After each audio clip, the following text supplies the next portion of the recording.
Joe. The Olmos Park Police Chief Fidel Villegas there in the middle of your screen. Bexar County District Attorney Joe Gonzalez stepping up right there. Texas DPS beginning our news conference. Let's listen in.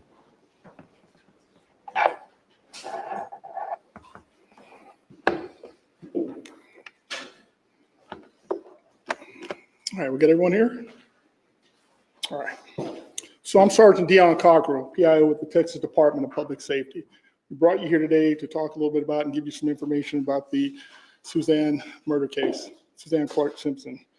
Behind me, I'll identify everybody who's here at the press conference.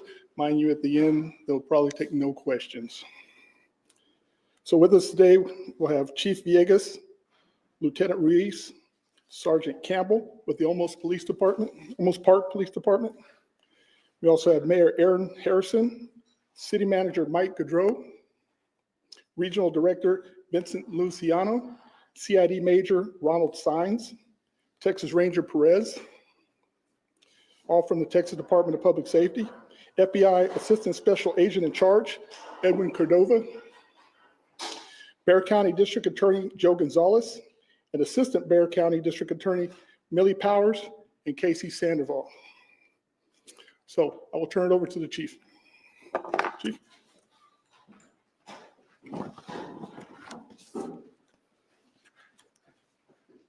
Good afternoon.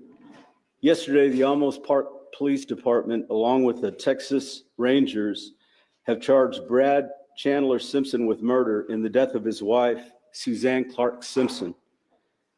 We realize that this doesn't bring closure to Suzanne's family, but we hope it will allow them to enter the next phase of their grieving process with more clarity.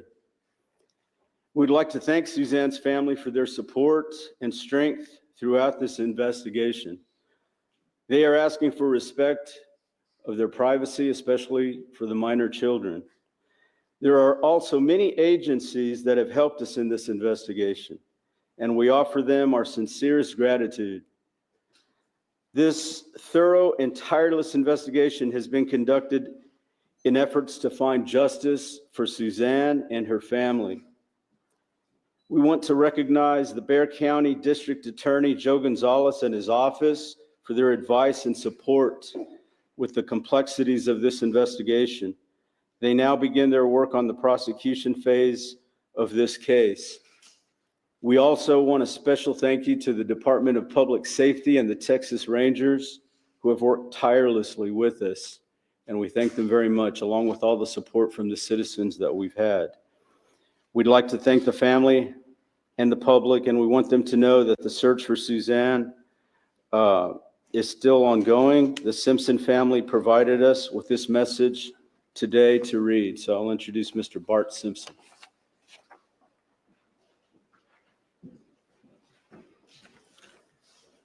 Thank you, Chief.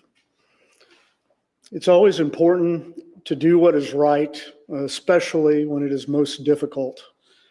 This situation is heartbreaking for us, but it brings some peace to our family, knowing that the authorities have gathered enough evidence to move forward with charges. This helps us come to terms with the reality that Suzanne is no longer with us, allowing us to continue the difficult process of grieving and focus on rebuilding our lives for the sake of the children and our extended family. We remain deeply appreciative of the Olmos Park Police Department, the Texas Rangers, Texas DPS, and all assisting law enforcement agencies involved and their dedication and determination to help us find Suzanne. We're also incredibly grateful for the support of our amazing, loving community, and for everyone who has reached out, supported us, and kept us in their prayers. It is our sincere hope and prayer that Brad will find the compassion and courage to end his family's suffering by cooperating with the authorities to help us find his wife. Thank you very much.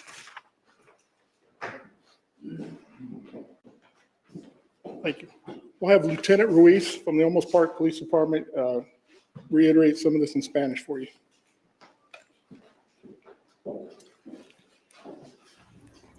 Hola. Ayer junto con los Texas Rangers de Right now, Texas, we are hearing from a acusamos a lieutenant with Brad the Olmus Chandler Park Simpson Police de Department for the benefit of our Spanish asesinado language por television el news supuesto stations right Suzanne now. Simpson. We just heard from A lo both the largo de brother esta of Brad investigación, Simpson, la Barton familia de Simpson, Suzanne Simpson asking for Brad to ha have the sido courage and receptiva compassion to y help them find solidaria Suzanne, ante bring a little bit more closure to this situation. We also heard from Texas DPS and the police chief of Olmus Park Police. For those of you watching us right now on television, we are going to return you to your regularly scheduled programming. For those of you watching on YouTube and on Facebook, we're going to keep this conversation going. So for those of you on television, we're going to pause right now and take you back to your regularly scheduled program. Y el Seguro Público, Departamento de Seguro Público de Texas, trabajaremos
Now, yesterday we did another YouTube live stream, had a discussion about the fact that what led to this murder charge, the affidavit, the arrest warrant affidavit is sealed. Normally that's how we in the news media gather information, learn the nuggets about the probable cause, what led them to make this arrest. Sealed for what, 30 days? 30 days is the time period that I was told by the clerk's office. And so in talking to a criminal defense attorney yesterday, a criminal defense attorney, Shannon Locke, he's not associated with this case, but he did tell me that it is very rare to see an arrest affidavit be sealed.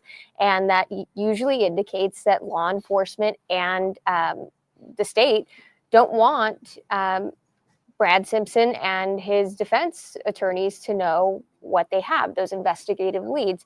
So it seems as if there is something, obviously, that gave them enough probable cause to file that charge. Something that Chief Villegas mentioned is really a thank you to District Attorney Joe Gonzalez for the advice and support because of the complexity of this case. And yesterday we heard just how much of an uphill battle this is going to be. Mr. Locke explained to me that there are Trying so a case many, without a body. right, exactly, that there are so many reasonable reasons as to why somebody would disappear that don't equate to murder. Mhm. And so now the state has to prove that not only is Suzanne deceased, but that her husband murdered her. So definitely an uphill battle here. So this was all happening quickly. I was trying to make get a sense of what we can take away from this press conference, other than Barton Simpson's statement, the family statement about their gratitude for law enforcement and their urging of the brother Brad to please come forward and say something that helps us find Suzanne. Did law enforcement tell us anything other than thanking all the cooperation from all the law enforcement agencies? No. And so we're seeing here that it appears that Dion Cockrell is from DPS is providing some additional information or answering some questions. Is this live video right now that we're looking at? Is the press conference continuing, guys? Or is this a re-rack? Or are you just showing us old video? I believe this is That's live. re-rack? Okay. Okay. So this is not, no. So they stepped away. They said thank you. And well, actually, it must be live because there's not that crowd of people behind him anymore. Well, yeah, it is live. I don't know. Do we have the ability to listen in? Yeah. Let's try and listen in to what he's saying right now. Two more. Two more questions. I'm Sergeant Dion Cockrell, PI with the Texas Department of Public Safety. Last name Cockrell. Dion, D-E-O-N. Why is it important that the Texas Rangers withdraw in? Well, I think it's such a big case, and the Almas Park PD asked for their assistance, and as a state agency, we assist all local and other agencies. Sorry? What questions would they like? I think the most important thing is trying to find Ms. Clark. Can you make sense of what you said, Mr. Simpson, being charged with murder? I just feel. Well, I can confirm that you did hear from the Almas Park Chief Villegas that Brad Simpson has been charged with murder, and the case has been turned over to DAs. Thank you. All right. Confirming that the case has been turned over to the district attorney. Other than that, nothing really new. Yeah, so something that stood out to me is Brad Simpson's defense attorney is a public defender, and having reached out to him, he has not wanted to make any comments so far because he's explained that he doesn't yet have any information from the state, from law enforcement, just basically what the charging instrument is, and that is the arrest affidavit. But now with this murder charge, I don't even think he has that because that is sealed. So, I mean, really operating blind here. You only have, which it was a very detailed arrest affidavit for the initial charges, that he's currently being held on a total of $5 million bond. And his longtime business partner, you were in court earlier earlier this week when a judge was hearing the bond reduction motion, and today we're expecting Mr. Cotter to be released from Any jail. moment now, right? Well, I think I just saw Yami Virgin off in the corner. I don't know if she's going to come and join us or not. Yes, she is. She's also been on this every step of the way. She also has a lot of insight into the bond reduction and the release of Val Cotter, 65 years old, longtime business partner of Brad Simpson, posting that bond. I guess where are the cameras? There's the camera. We have so many cameras over here coming to you live on YouTube, live on Facebook. This is all happening within the last 5 or 10 minutes. We'll recap really quick and let you know that there was a news conference. It began at 2 o'clock with the Almas Park Police Department, Texas DPS. We also heard from the brother of Brad Simpson, Barton Simpson. The brother has been very active on social media every step of the way, saying how the Simpson family is going to be cooperative and has been cooperative with law enforcement, despite the fact that Brad has not been cooperative.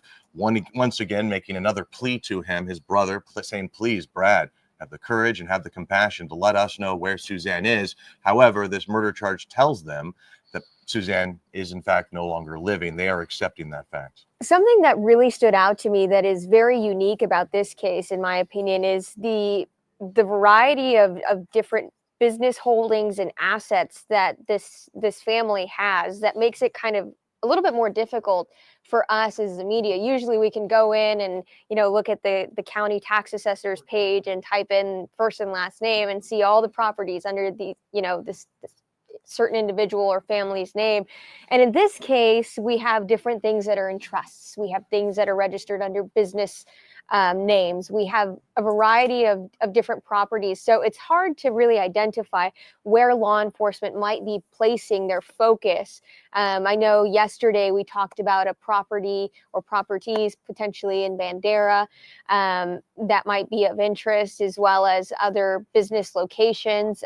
Mr. Cotter, for example, is accused of hiding a firearm for Mr. Simpson. AK-47, I believe. Yeah. Fully automatic AK-47, and just this very elaborate scheme, hiding it in a wall with a special string to pull so that you can get it out. It was just, it struck me as very odd. And then also something that was revealed during court was that Brad Simpson is James Val Cotter's financial manager. So that further complicates things. But it's just the network and array of different interests all across the city and really across the state really stood out to me. All right, Yami, you ready? Or you want to give us a little bit more time? You want us to Ready, vamp? I'm She's walking here. over. Yami I was Virgin. driving. I apologize. Did you have a chance to listen to the news conference at all? A little bit. A little bit? Yeah, I mean, so what have you been up to today? Well, I've been talking to a lot of sources today. Very interesting to me was the amount of time that he was actually out of the jail. So I've been working sources. Brad, you mean? Yes, correct. You mean when they pulled him out before they charged him with murder? Yes. Because he was already in jail on the domestic violence charges Correct. and the weapons charge, and he had Correct. the ATF hold. But before they processed him or before they filed this murder charge, they interviewed him again. Correct. So they interviewed him again, but it was very quick. So that was fishy to me. You don't take someone out of the jail to do that. So he was gone and back within 2 hours. That would tell me that he may not have been as cooperative as they expected. So I asked about that. I do know that there are searches that have been going on and will continue to go on. One thing for sure we talked about yesterday was the fact that doing a search warrant doesn't mean that it's going to come back right away. They take time. When you get those search warrants back, then you're able to start piecing things together a little bit better. I think a lot of the people that are in the know, including family members, are talking about that search being concentrated in the Bandera area. Where So- the property is owned by Brad Simpson. Correct. So I find that interesting. I also think, especially with Joe Gonzalez being there today, that speaks volumes to me. And I do see a lot of times on Facebook, social media, a lot of families in San Antonio saying, why this case? And it has to be brought up. There are other cases out there. We don't know how much they have to bring it to the DA's office, but I know a lot of families whose loved ones are also missing are upset that their cases have not been prosecuted. So that tells me, for a political being, as the DA, the district attorney is, that tells me that whatever they have, he has to know that he's going to be able to prosecute this case. And also, they just bought themselves, like you said last night, they just bought themselves time to get those search warrants back to Bexar County. Well, not only do we have Yami and Mariah here in studio up in the newsroom with us, we also have Jordan Elder. She was at the news conference. There was a moment there where there was a Q&A. We stepped away from the news conference, didn't hear all of the questions that reporters asked DPS. So we can check in now with Jordan. First of all, what is your takeaway from this news conference? Obviously, I imagine you were hoping to learn a little bit more, but let's start immediately with that Q&A. We stepped away from the live coverage when we thought maybe it was over. We heard the Spanish language lieutenant from Almost Park Police speaking. So we stepped away from our coverage. Then afterwards was an opportunity for a little bit of a Q&A, maybe 3 or 4 questions. What were the questions asked and what were the responses? So we asked a lot of questions. Deon Cockrell with DPS was there, but there's still not a lot of information that they can release. So we were throwing out a lot of questions, but we were not getting a ton of concrete answers. One of the things that you all have been talking about that we did get a little bit more information on, Cockrell confirmed that they are searching in that Bandera area.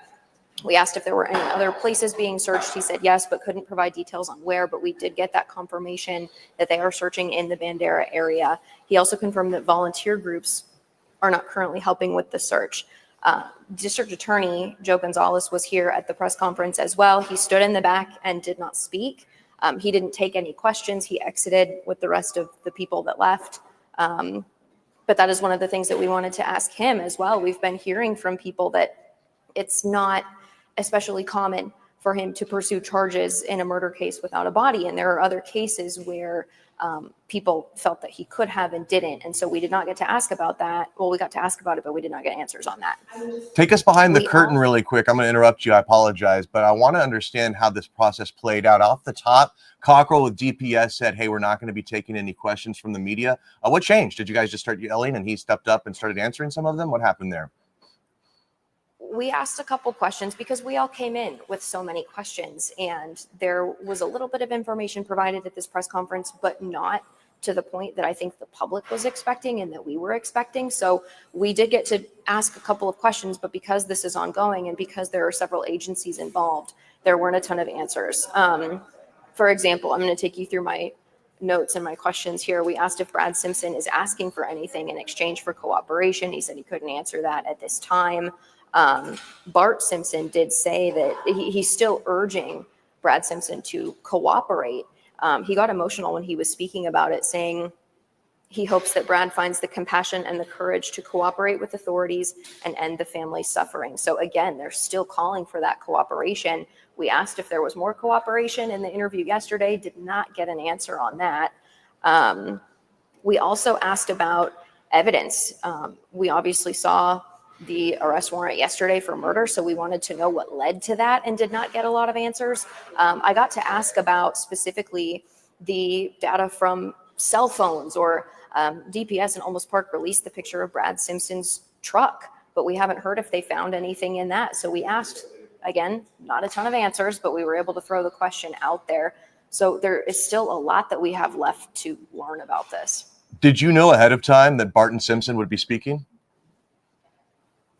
We didn't know in advance. We kind of knew when we got here because we saw him and he had his remarks in front of him. So we kind of assumed at that point. And then we were prepped a couple minutes before the press conference that he had remarks and that there would be other family members and loved ones around the back of the City Hall building, but they would not be speaking. And that was the one truly human moment of the news conference. You mentioned him getting emotional. I mean, he cracked up a little bit there. Got choked up a little bit. Well, when you think about it, in the statement that he sent to our Marisa Mendoza yesterday, this was the beginning of grief for the family. After the murder charge yesterday, he said that is really when the switch flipped, that maybe Suzanne wasn't coming home. And so now they're starting that process. So it tugs at you when you see family members get emotional like that, because you know that that realization can't be easy. We discussed this during the YouTube stream yesterday. Aside from James Val Cotter, it doesn't appear that Brad Simpson has many public allies. In fact, much of his family is abandoning him, basically publicly condemning him. Can you speak to that? Not only his brother, but his daughter? Yes, there were several loved ones and friends and family members here in the room today. It was Bart Simpson that spoke, but we saw those Instagram posts from his daughter a few days ago calling for action here and condemning his actions specifically. So you're right, it is something that you don't see quite often, where everyone is kind of aligned on one side. And he might have other family members that are really standing by him through this, but the ones that are speaking publicly about it are more aligned with Suzanne Simpson and her family. Jordan Elder coming to us live from Almost Park Police Headquarters after that news conference was held by Texas DPS and the Almost Park Police Department. We also heard from Barton Simpson, the brother of Brad Simpson. And quickly, Yami, Mariah, do you have any questions for Jordan? Jordan, not really. I feel kind of bad that everybody was brought down there. I feel like we did get a little bit more clarity. We got to hear from some of the family members, but at the same time, we're still kind of in the dark about what all is known. I mean, perhaps we were being a little naive, expecting to learn a lot from this news conference, because their answers are not that surprising when they say it's an ongoing investigation. I was not naive about it. I did not expect them to say anything. The court of public opinion means nothing to the law.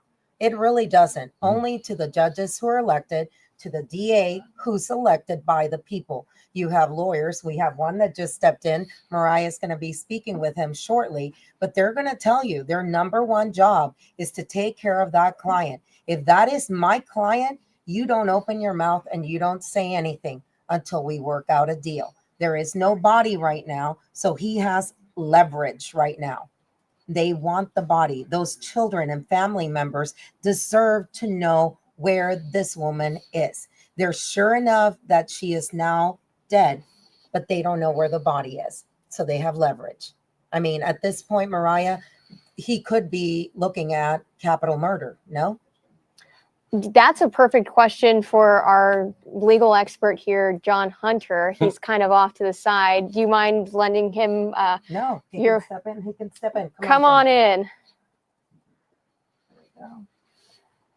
Man, you sit. I can move. All live, coming to you live on Yes. Facebook and YouTube as this is happening. We'll explain who we're about to hear from. John Hunter is a board certified criminal defense attorney. Not board certified. No, Okay, no. well, you should be. I don't want to take any court tests. Yeah, no, he's a criminal defense attorney here in San Antonio, has represented a number of criminal defendants in particularly high profile cases, including but not limited to Andre McDonald, as well as Mark Howerton very recently. Both started charged with murder and not convicted of murder. Correct. Okay. So talk to us a little bit about, I mean, this entire case has really been very unusual, from prosecuting the case without a body. How difficult is that in your experience?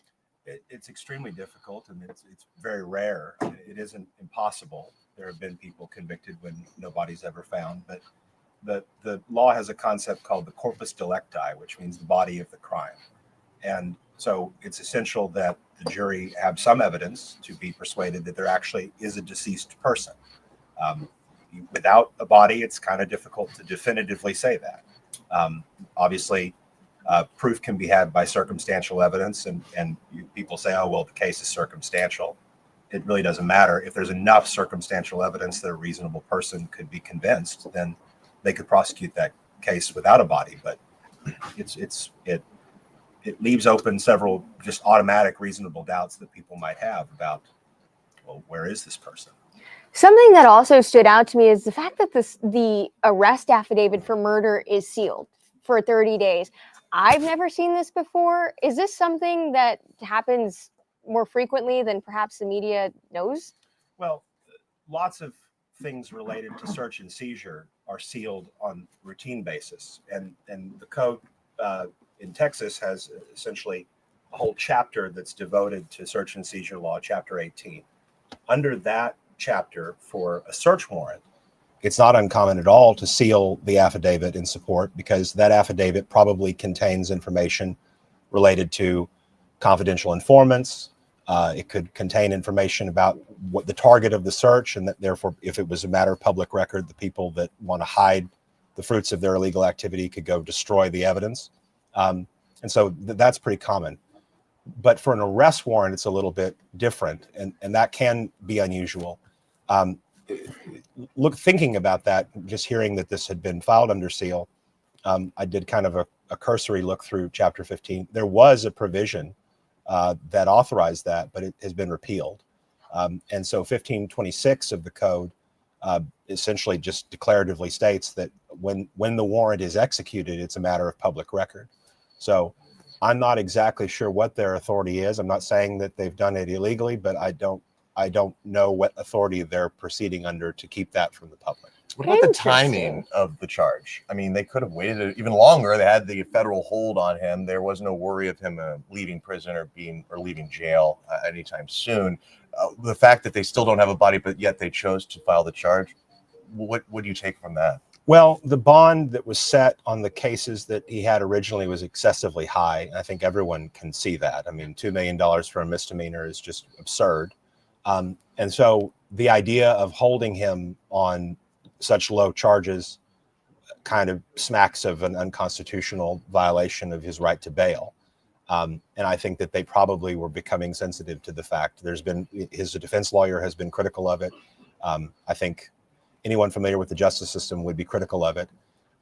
If they didn't do something, then he would have had a right to file a writ for habeas relief and get let out. And then it would have been a question of whether he is entitled to bond on the federal charges, which I mean, just on the face of those federal charges, I think there'd be a good argument for him to get bail. So probably they did it because they anticipate that some of the complaints about his bond situation leading up to this were well-founded, and he was going to prevail on them. But now they're in a interesting place because having filed the charges, they're starting to move the clock on. I mean, he has a constitutional right to a speedy trial. He has a right to have this thing heard in an expeditious way. And I gather that efforts to try and find a body are ongoing. And so, they've got to dance with those two polarities. Do you think also by doing this, it is protecting what the rest of us can see? They're obviously, or my sources tell me, they're obviously still looking at a few more places. Do you think that they wanted to gamble right now because they don't want the media or anybody else to know where they're looking for that body? Sure. I mean, from a law enforcement perspective, I can understand why they want to seal this information from the media. I mean, they probably do have several targeted locations that they want to go through. Who knows what individuals may be at those locations. They don't want there to be any possibility that people involved or people that are assisting the perpetrator are obstructing justice or concealing evidence. Would you, as his defense attorney, allow him to say anything when he was brought in yesterday without them giving you something in return? Well, I mean, as a defense attorney, I always tell everyone not to talk to the police. I mean, I think that that's the best possible decision anyone could make. And I just don't understand why people don't internally realize that before they consult with counsel. So I guess as a public service announcement, just, don't talk to the police. You have a Fifth Amendment right. You need to assert it. You don't need to cooperate. And even if you have done nothing wrong, that is a reasonable point of view to take, because there are lots of people who have cooperated in investigations regarding the disappearance or death of a loved one, who have said things to conceal some other wrongdoing that they've engaged in, or to try and paint themselves in a better light. And that dishonesty can in and of itself create problems for someone. In federal court, lying to an officer or a federal agent is in and of itself a crime. I think it was the Casey Anthony case where she was acquitted of any wrongdoing regarding her child, but lying to the police ended up getting her a jail sentence. So rather than put yourself in a position where you have to think about, should I tell the truth? Should I tell the whole truth? What should I leave out? Just put all of those things aside and invoke your Fifth Amendment. That's the way to do it. So, I mean, no, I would not have advised anyone to give a statement either to the press or to the police in the way, and something, especially with something this serious. Can you take us behind the scenes in the conversations that might happen between a defense and a prosecutor about where there's a body unaccounted for, someone's facing charges, and maybe some sort of deal can be brokered to help locate that body? Is that something that happens? I mean, obviously it's a very unique circumstance, but let's say that's the circumstance we're in right now, and they say, hey, Brad, we're charging you with murder. We really want to know, the family really wants to know where this body is, and they are willing to see you take a lesser charge. I mean, can you just talk about those kind of conversations that happen? I mean, anything is possible in terms of what might be negotiated or discussed. And yeah, this is an extremely rare circumstance. So, I mean, what conversations they'd be having about something like that would be just speculation to say. But, I mean, it would not be to his benefit to say anything one way or the other, though. Even if that deal is proposed, I mean, he why would he say anything? I mean, the only reasons on earth why, I mean, let's assume for the sake of discussion that he is the perpetrator of the offense and he knows where the body is located. That why would he want to do that? Well, I mean, if the lawyer could secure for him an agreement that he's immune from additional charges, in this case, he's got two different jurisdictions, both coming at him. So that would not be something that any one prosecuting authority can completely promise him. It would have to be at least a three-party discussion between the federal government and the state and the defendant. But if you could secure an immunity arrangement and lock in a plea agreement and have that immunity arrangement formalized by a judge, then, I mean, certainly that could be possible. But, meaning like immunity in the sense that my telling you where this body is located in no way could be used against me. Right. I mean, immunity can take different flavors. It could be that, apart from the agreed plea, no other charges will be brought. There's direct use immunity, so the statement itself is not admissible against you. but they could still prosecute you using other evidence. Or it could be indirect use immunity, where not only is the statement you give protected, but also they can't go out and use evidence that was obtained from that statement against you. But those are all things that have to be bargained for. We have a question from Marisa Mendoza. She's been working the story. She wants me to ask you, what do you think about Brad using a public defender rather than a private attorney, knowing his family has assets? Well, every person in the United States has a constitutional right to counsel, whether they can afford it or not. And that's the Gideon versus Wainwright decision. In order to honor that, we have to look not at the financial ability of anyone who's familially related to the person or anything like that. We look at their personal assets. What do they personally own? What can they bring to bear in terms of trying to meet the market price for a private attorney? And so there are lots of people that, their family may be affluent. They may have all the money in the world, but they may have decided that they don't want to help this person, that's not in their best interest. And that's their prerogative. And so for all intents and purposes, the fact that there are people in this person's life who are connected or that are financially able to pay just means nothing if he doesn't. And so that's where that sits. How often do you have to, and we talked about this, you had a very high profile case.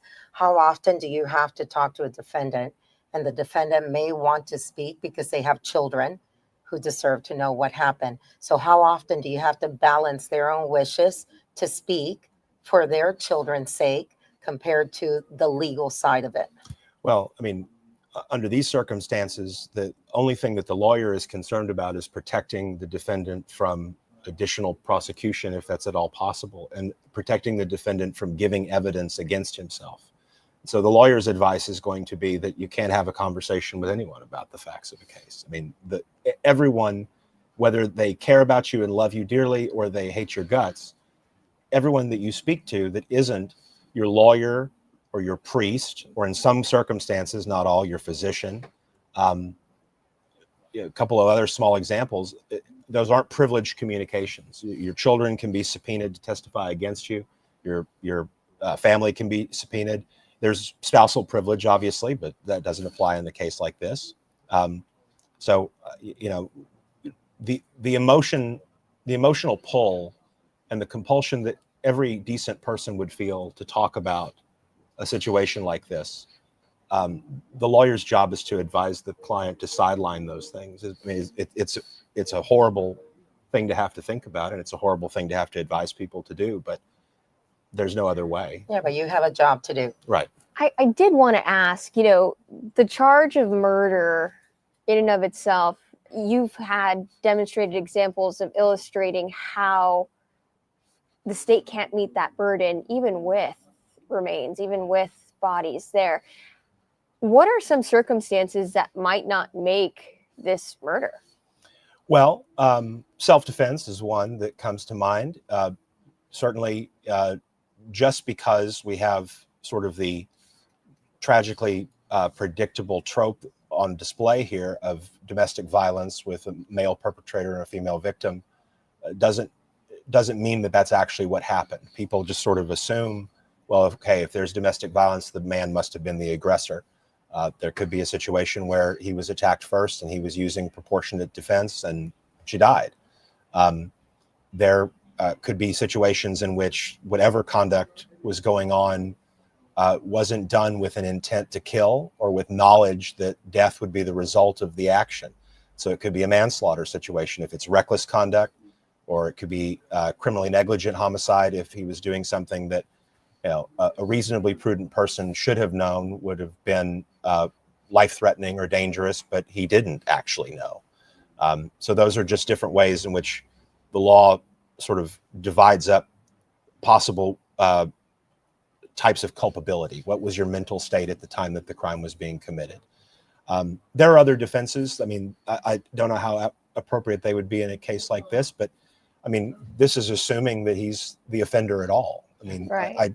He's presumed innocent. We should make sure we honor that presumption no matter what. Mm-hmm. I know that lots of people in the community have very strong feelings about it, and that's understandable. It's a very tragic story from every way that you look at it. But the law gives him that presumption of innocence, and there's a reason for that. If we don't abide by that process, then no one's safe, basically. A few quick final questions. We're going to let you go. We really appreciate your time. You mentioned just a moment ago his right to a speedy trial. How would you characterize the timeline that you could see this playing out in terms of how quickly this could happen or how long this could be dragged out? Well, it's almost impossible to predict. The right to speedy trial in Texas is just the constitutional right to a speedy trial. The case is called Barker versus Wingo, and the analysis is basically how long have the proceedings been delayed? Who's responsible for that? Is it the prosecutor's fault? Is it the defendant's fault? Is it some mixture of the two, which is often the case? And what are the consequences of the delay? Have any material witnesses disappeared or lost their memory or, whatever, passed away? That happens quite often. You have somebody who's your alibi witness who says, I was with him at the bar until this time. He couldn't have done it. I'll vouch for that. And then that person ends up dead, missing, whatever. And now you've lost your ability to mount a defense. And you have to kind of just weigh all of these different variables together. So it's hard to say. Typically in Texas, delays of say 9 months or a year have been what they call presumptively prejudicial, which sort of speeds up the analysis, but you still have to demonstrate fault for the delay and prejudice to the defendant. I'd imagine you'd ask for a change of venue? Too soon to tell, but obviously that would be a concern. I'm sure his lawyer's thinking about that. I do want to ask you something, because we all have our cell phones here. This is new. I'm sure he has a cell phone. If he doesn't have a code, a number, and has to use his face, can authorities just go up to him and open his cell phone? What happens there now? Well, I've seen cases that go both directions on this. The one argument for why it would be okay for the police to do that is that unlike a code, which sort of conveys internal knowledge about the contents of the device itself, and therefore would require you to basically give testimony against yourself in order to enter the code to unlock it for the authorities. With a face recognition, it's not really testimonial at all. It's performative. I mean, you don't really have a privacy interest in your own face in that sense. But by the same token, you've obviously set up a linkage between your phone and your face when you set that up.